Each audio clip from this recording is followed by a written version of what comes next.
Ça y est, enfin nous avons reçu les boîtes Gobelins des Bois. Elles sont là, elles sont toutes belles, elles sont bien emballées et bienvenue dans une vidéo état des lieux. Bonjour à tous et à toutes, j'espère que vous allez bien, installez-vous confortablement. Et encore une fois, bienvenue dans cette vidéo état des lieux où nous allons pouvoir partager avec vous l'aventure Gobelins des Bois, ma professionnalisation dans le monde ludique en tant qu'auteur, entreprise, éditeur, formateur, bref, nous allons parler de tous ces sujets-là le plus transparent possible, le plus simplement possible et surtout gros focus sur Gobelins des Bois. Et dans cette vidéo, je vais me concentrer aussi sur tout ce qui est la logistique, que ce soit en termes d'import et d'envoi, qui peut-être pourrait vous intéresser si un jour vous vous intéressez à l'édition d'un jeu ou vous voulez en apprendre plus sur comment ça se passe dans les dessous d'une maison d'édition. Donc, pour commencer, comment se fait-il que ce jeu, il a pris quelques temps supplémentaires avant d'arriver jusqu'à chez moi, et puis bientôt jusqu'à chez vous? Tout d'abord, la première des choses qui a ralenti, c'est le bateau qui a été plus lent que prévu, contrairement aux annonces qui avaient été faites. Ensuite, nous avons eu un problème avec le dédouanement que vous avez dû recevoir en information, puisque nous vous avons prévenu qu'il y avait un souci au niveau du dédouanement. Il s'avère que nous, notre fabricant avec lequel nous avons travaillé, nous l'avons payé pour un porte-à-porte, et dans ce porte-à-porte, naïvement, j'avoue que je croyais que, il m'aurait demandé lui-même les fichiers à devoir remplir ou à devoir signer afin de préparer justement ces envois qui arrivent jusqu'à chez moi. Peut-être que oui, peut-être que non. Toujours est-il que je me suis retrouvé en dernière minute avec un problème, c'est-à-dire que tous les papiers n'étaient pas correctement remplis pour pouvoir dédouaner ce magnifique jeu Gobelins des Bois. Donc j'ai dû remplir ça en rapidos, le plus rapidement possible, parce que chaque jour qui passait pour attendre ce dédouanement, c'était une amende supplémentaire pour nous, parce que, évidemment, ce jeu et la palette restaient à port, et donc ça coûtait de l'argent. Donc évidemment, vous vous doutez bien que j'ai rempli ça le plus vite possible. Une fois que j'ai eu fait ça, ce n'était pas fini, et non, notre périple ne s'arrête pas aussi rapidement. Nous avons eu un problème avec mon numéro de TVA. Pourtant, j'ai un comptable, j'ai un bon numéro de TVA, j'ai mon entreprise, tout est en ordre selon moi, et ça me paraissait étonnant qu'il y ait un problème avec mon numéro de TVA qui n'était pas intra-communautaire. Du coup, qu'est-ce que je fais? J'ai téléphoné à notre service financier en Belgique, SPF Finance, pour leur demander comment se faisait-il que mon numéro n'était pas en ordre et que sans doute il y avait une démarche à faire. Et là, j'ai eu la chance, heureusement, d'avoir une super chouette personne au téléphone qui m'expliquait que tout était en ordre, qu'il y avait simplement une erreur de leur part et qui s'occupait tout de suite, immédiatement, de mettre à jour les informations afin que sur le site VIS, le transporteur puisse valider et vérifier que mon numéro était tout à fait intracommunautaire, comme il aurait déjà dû être le cas lorsqu'il avait fait la première vérification. Et donc ça a pris du temps aussi, l'air de rien. Une fois qu'on a eu tout ça, j'ai pu avoir enfin mon transporteur qui m'a validé le fait que les Gobelins des Bois allaient pouvoir arriver ici chez nous. Et pour ça, il a fallu aussi que je paye une partie pour le transporteur, partie qui m'incombe ou qui incombe au fabricant. Je vous avouerai qu'à l'heure d'aujourd'hui, je ne sais pas. Toujours est-il que moi, ce qui m'importe, c'était que cela arrive le plus vite possible chez moi, pour que ça arrive le plus vite possible chez vous. Pour que ça arrive chez moi, il faut un camion. Ce camion, il nous est annoncé qu'il va faire 16 mètres, qu'il y aura une palette. Du coup, on nous demande si on a un dépalettiseur, si on a la capacité d'accueillir ce camion dans nos entrepôts. Mais nous, on n'a pas des énormes entrepôts, c'est dans notre garage. On est une petite entreprise. Donc tout ça a pris du temps, l'air de rien, aussi de pouvoir organiser cela. Tout ça pour au final avoir un camion qui faisait pas du tout 16 mètres et qui a tout à fait pu arriver jusque chez nous dans notre parking et pouvoir décharger les palettes, ou la palette plus exactement, de Gobelins des Bois. Palette que je peux vous montrer maintenant. Tadam! Vous voyez, on a reçu cette palette-là. Je ne vous cache pas clairement la petite larme à l'œil et la grande fierté pour moi d'accomplir tout doucement réellement cette aventure éditoriale avec justement les petites boîtes Twist Games. En fait, moi, ce qui me rend le plus fou, c'est de voir sur la boîte qu'il y a un marqueur Twist Games. Alors que c'est simple comme tout, je sais, mais moi, ça me touche personnellement, ça m'émeut un petit peu. Et donc voilà, qu'est-ce qu'on fait? On amène les boîtes directement, on a dépalettisé sur place, et puis du coup on les a amenées dans notre garage pour qu'elles soient au sec et qu'elles arrivent rapidement chez vous, mais surtout qu'elles soient protégées. On a aussi au préalable quand même vérifié une boîte pour vérifier que tout était bien en ordre. Donc on amène tout ça chez nous, voilà à l'intérieur, c'est pour ça une boîte qu'on a vérifiée, et puis après clairement j'ai pu ouvrir et redécouvrir le plaisir d'avoir ma petite boîte Gobelins des Bois qui est complètement terminé. Quel plaisir aussi et quel stress enlevé quand, eh bien, j'ouvre la boîte, que je vois que tout va bien, que ça a été correctement imprimé, qu'il n'y a pas eu d'erreur, que à l'intérieur, vous retrouverez le magnifique jeton en acrylique, les cartes, les règles de jeu, que tout fonctionne bien, que la boîte aimantée, elle marche vraiment bien. Bref, on a pu vérifier tout ça, et ben ça a fait du bien.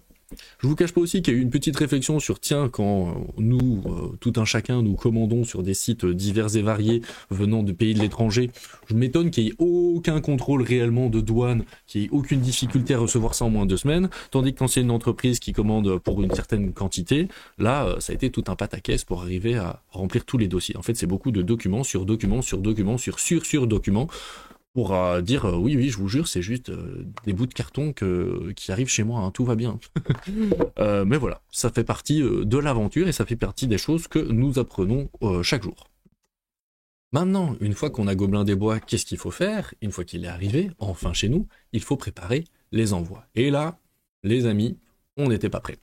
Donc, ce qui se passe, c'est que sur Ulule, on vous avait demandé, ou on a demandé aux gens sur Ulule de remplir un maximum d'informations. Mais parfois, toutes les informations n'ont pas été remplies. Notamment, une des informations qui nous était primordiale, c'était le point de relais, mondial relais. Heureusement, nous, on a demandé aux gens aussi de remplir un autre formulaire qui n'était pas sur Ulule. On a envoyé 2 mails, justement pour être sûr et certain de dire s'il vous plaît, remplissez ce formulaire, s'il vous plaît, remplissez ce formulaire, comme ça nous on est sûr et certain d'avoir un maximum d'infos. Et maintenant, avec tous ces formulaires, qu'est-ce que nous devons faire? Nous devons recouper toutes les informations. Et ça prend du temps. Ce que j'ai le droit de vous montrer, ça va juste être comme ceci. Évidemment, je vais pas aller vous montrer les adresses de tout le monde. Mais du coup, je me retrouve avec un premier fichier qui est le fichier avec les contreparties, un deuxième fichier qui se retrouve avec les points mondial relais, et enfin un fichier final. Mais ce qu'il faut savoir, alors là, c'est là où ces fichiers-là, c'est pas tout. Parfois, j'ai encore d'autres fichiers. Il faut savoir, c'est que parfois, j'ai le nom et le prénom de la personne, j'ai sa contrepartie, j'ai son adresse mail, mais j'ai pas de numéro de téléphone, alors qu'il nous faut absolument un numéro de téléphone. Mais parfois aussi, la personne, lorsqu'elle l'a mis dans son formulaire pour le point mondial relais, elle a mis un autre mail que le mail qu'elle a utilisé pour Ulule. Du coup, moi, comment je fais pour savoir que cette personne-là, avec ce mail-là, est la même que ce mail-là? Normalement, je le fais parce que j'ai demandé aussi le nom et le prénom. Mais parfois, les personnes ne l'ont pas mis dans le même ordre. Parfois, quand on demande nom et prénom à quelqu'un, la personne nous met prénom puis nom, ou met juste son prénom. Et donc, du coup, juste avec son prénom, il faut s'amuser à revérifier. Heureusement, un truc qu'il y a, c'est que ça prend du temps. En fait, tout ce que je vais dire là, c'est que ça prend juste du temps de recouper toutes les informations, mais en recoupant toutes les informations, avec tout ce qu'on a, on arrive à vous retrouver. Donc rassurez-vous, si vous êtes en stress, on arrive à vous retrouver. Juste, ça nous prend beaucoup plus de temps que si tout le fichier avait été bien rempli comme on l'avait demandé, ou comme nous, on aurait peut-être pu l'anticiper aussi. Voilà, on apprend tous les jours. Mais du coup, ça prend un peu de temps et du coup, en fait, on est en train de valider ça. Je suis en train de préparer toutes les étiquettes. C'est littéralement ce que je faisais ce matin. Maintenant, une fois que ces étiquettes, elles sont préparées, c'est pas fini. Il faut encore faire d'autres étapes que je vais vous raconter juste après. Mais pour obtenir une étiquette, je voulais vous montrer parce que je trouve que c'est intéressant, je trouve, de vous montrer un petit peu à quoi ça ressemble l'interface. C'est parti. Donc, notre interface, elle ressemble à ceci. Qu'est-ce qui est obligatoire? Il faut savoir que manuellement, je dois remplir pour chaque personne, une par une, pour tous les envois que vous voyez plus ou moins là, pour tous les envois, pour chaque personne, je dois remplir ces informations. Donc évidemment, je fais du copier-coller, mais c'est du copier-coller qui prend du temps, parce que je dois aller chercher le nom et le prénom, je dois aller chercher une adresse, c'est obligatoire, ici je vous ai pas mis une adresse, je dois sélectionner le code postal, je dois mettre une adresse mail, je dois mettre un numéro de téléphone. D'ailleurs, vous voyez que ici, à l'heure actuelle, je pourrais pas créer mon étiquette puisque je n'ai pas un numéro d'envoi. C'est pas fini. Je dois aller mettre combien pèse mon colis. Je dois mettre son contenu. Ça, c'est pas obligatoire. Je peux mettre des instructions de livraison. Et ensuite, j'arrive à cette phase recherche d'un point de relais où là, ici, je dois aller chercher dans les propositions qui me sont faites le point de relais qui correspond au document que vous m'avez envoyé, que vous avez rempli. Mais parfois, ça prend du temps de trouver l'information parce que votre adresse n'est pas proche du point de relais. Donc, je dois mettre l'adresse du point de relais, plus ou moins, le code postal du point de relais, pour arriver à trouver le bon point de relais. Heureusement, merci à quelques personnes qui nous ont mis le numéro immédiat du point de relais. Alors là, ça c'est un bonheur absolu. Il y a plein de gens qui ont hyper bien rempli, qui nous ont donné un maximum d'informations, nous permettant évidemment de remplir ça le plus rapidement possible. Une fois que j'ai fait ça, je peux calculer le tarif. Vous pouvez connaître le tarif parce que je trouve que c'est intéressant que vous sachiez combien ça coûte un envoi mondial relais. Ça nous coûte 5,45 par envoi pour la France, et nous on vous avait demandé 5 €. On savait à l'avance que ça nous coûterait plus cher pour faire un envoi, et nous on voulait bien, on avait prévu de prendre en charge les 40 cents afin de vous proposer un prix d'envoi qui, je trouve, est correct par rapport à une boîte de Gobelins des Bois. Donc 5 €, mais donc on perd un peu d'argent. Une fois qu'on a validé la création, là j'ai mon étiquette. Une fois que j'ai mon étiquette, je dois imprimer mon étiquette. Je dois la mettre dans un petit carton qui arrive, parce que je les attends encore, un petit carton dans lequel je peux mettre Gobelins des Bois, dans lequel je peux vous mettre votre contrepartie, ou je peux mettre vos 2 Gobelins des Bois. Bref, je dois préparer le carton. On attend encore les cartes postales, évidemment, on croise les doigts. Au moment où vous regardez cette vidéo, j'espère qu'elles sont arrivées. Et une fois que j'ai fait tout ça, je dois scotcher. Donc ça a été acheté. Donc j'ai dû acheter des cartons, j'ai dû acheter du scotch, je dois acheter des étiquettes et les imprimer, donc de l'encre, hein, d'une certaine manière. Juste les Gobelins des Bois que j'ai dû acheter, mettre tout ça, les cartes postales. Et une fois que j'ai fait tout ça, une fois que j'ai le tout là, je dois aller jusqu'à un point pour pouvoir, un point relais, moi aussi, ou un point bipost, bref, je dois aussi, moi, aller les déposer pour vous les envoyer. On fait tout ça le plus rapidement possible. J'ai la chance d'avoir de l'aide aussi, évidemment, rassurez-vous. Mais tout ça, ça prend un temps donné. On a notre vie, et comme je le disais, un peu, j'ai trouvé que je l'avais tourné de manière un peu sympathique ici, donc vous pouvez aller lire un petit peu la newsletter. On mène une vie un peu, une double vie de super-héros, parce que évidemment j'ai aussi mon travail que je dois aller faire aussi tous les jours, donc je fais ça en dehors de mon temps de travail en plus, donc l'air de rien ça prend du temps supplémentaire, mais c'est génial. C'est génial, encore une fois, je reviens sur le petit côté plaisir personnel d'accomplir jusqu'au bout cette aventure Gobelins des Bois, de vraiment y arriver, de vraiment le clôturer et de se dire que voilà, vous allez très bientôt le recevoir chez vous. Et encore plus bientôt, non, un peu plus tard quand même, vous pourrez en parler autour de vous pour que les gens puissent l'acheter, puissent peut-être l'acheter en boutique, l'acheter sur notre boutique en ligne, l'acheter en boutique physique. Bref, on prépare tout ça. Et puis, dans le futur, un prochain jeu. Et évidemment, on prépare tout ça. Je vous prépare tout, mais ça prend du temps. Et évidemment, ce temps, on le prend tranquillement. Mais donc, voilà, Gobelins des Bois arrive bientôt chez vous. Mais, une bonne nouvelle, une chouette nouvelle. Eh bien, Gobelins des Bois sera présent au Val des Jeux ce week-end, le week-end du 16 et 17 novembre 2024. Je serai présent avec des boîtes, je serai présent pour le vendre, je serai présent aussi pour vous le donner. Donc n'hésitez pas à m'envoyer un mail si vous avez participé à la campagne Ulule et que vous souhaitez le recevoir au Val des Jeux, ça ira plus vite que par un envoi postal, puisque j'y suis ce week-end, donc n'hésitez vraiment pas à m'envoyer un mail pour que je vous le prépare, il sera pour vous, il est là, il sera disponible. Donc je suis là au Val des Jeux, j'ai mes tables, je pourrai vous présenter ce jeu Gobelins des Bois, vous y faire jouer, je pourrai le vendre, et du coup on va découvrir, et je vous ferai prochainement une prochaine vidéo autour de comment se passe... comment ça se passe un festival pour un éditeur, comment ça se passe en termes de vente. J'ai dû remplir des documents pour avoir le droit de vendre sur place le jeu. Je me suis inscrit sur la plateforme SumUp, qui est une plateforme qui me permet d'avoir un petit digicode, un petit terminal de paiement pour vous permettre de payer. Mais du coup, ça aussi, ça nous prend de l'argent. Évidemment, hein, rien n'est gratuit. Mais par contre, du coup, je suis très heureux d'être présent dans ce festival-là auquel j'ai déjà participé et auquel, cette fois-ci, pour la première fois, je serai en tant qu'éditeur. Évidemment, j'ai toutes mes autres casquettes avec moi. Mais voilà, n'hésitez pas à venir me dire bonjour à ce festival. Puis c'est vraiment un excellent festival. Si vous ne le connaissiez pas et que vous avez encore l'occasion de vous organiser, venez nous dire bonjour. Quoi d'autre? Et oui, on a beaucoup parlé de Gobelins des Bois. Gobelins des Bois, eh bien, il était présent, comme moi-même, sur la croisière ludique. Mais qu'est-ce que c'est cette croisière ludique? La croisière ludique, c'est une croisière qui est organisée par Captain Meeple, à laquelle j'ai participé, avec laquelle j'ai rencontré plein de monde. Évidemment, vous aviez déjà pu voir une précédente vidéo autour de cette croisière. Là, j'utilise la vidéo de Willow et Holly, qui sont le cœur et les amours et la famille que nous avons pu rencontrer, même si moi je les connaissais déjà, et passer du temps ensemble. J'ai passé du temps avec énormément de monde. J'ai organisé, et là du coup je prends un petit peu une autre casquette dans cet état des lieux, une casquette de coordination et d'animation du pôle jeu de cartes, jeu TCG.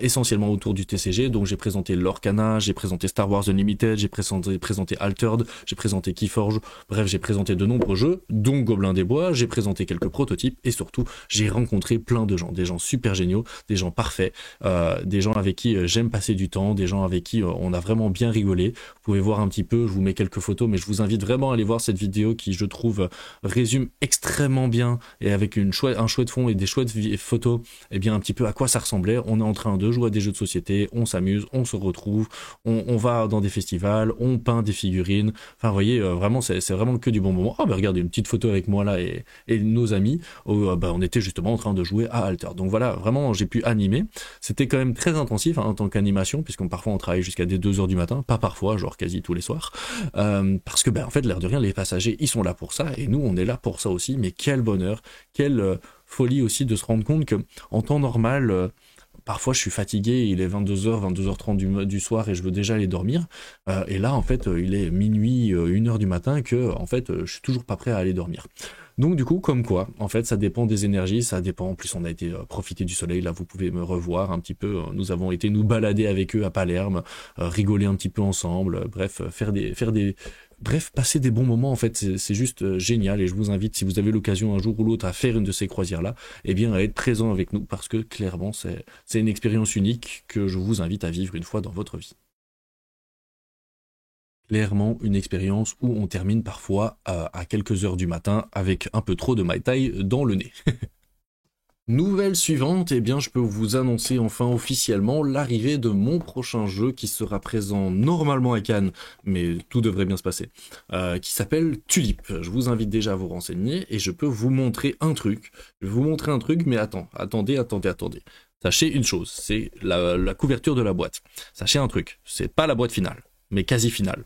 Il y a encore eu des modifications. Mais je veux juste vous montrer, comme ça vous avez une petite idée. Attention, hop là, voilà un petit peu le visuel du prochain jeu qui arrive, dont je suis l'auteur, comme vous pouvez le voir, avec les Tontons Joueurs et BlackRock. Mais un énorme merci à eux, c'est aussi une super chouette rencontre. J'en ai peut-être déjà un petit peu parlé dans une vidéo état des lieux, mais surtout je ferai une vidéo consacrée à Tulip, à son développement, à tout ce qui s'est passé autour de ce jeu. Mais je voulais dans cette vidéo état des lieux faire un petit arrêt autour de ce jeu, parce que je suis très fier, très heureux de pouvoir un peu tout doucement l'annoncer et vous inviter à vous préparer à venir le voir à Cannes. J'aurai besoin de tout le soutien nécessaire parce que, évidemment, encore une fois, je suis un jeune auteur et tout soutien, toute publicité est chouette à prendre. Toute personne qui bouche à oreille, qui va parler de ce jeu-là, comme qui va parler de Gobelins des Bois, c'est vraiment le même principe. Si vous aimez bien un petit peu ce que je propose, si vous aimez bien le jeu, ou que vous m'aimez bien moi, ou vous aimez les deux, ben franchement, parlez-en autour de vous, osez partager, osez commenter sur une de mes vidéos,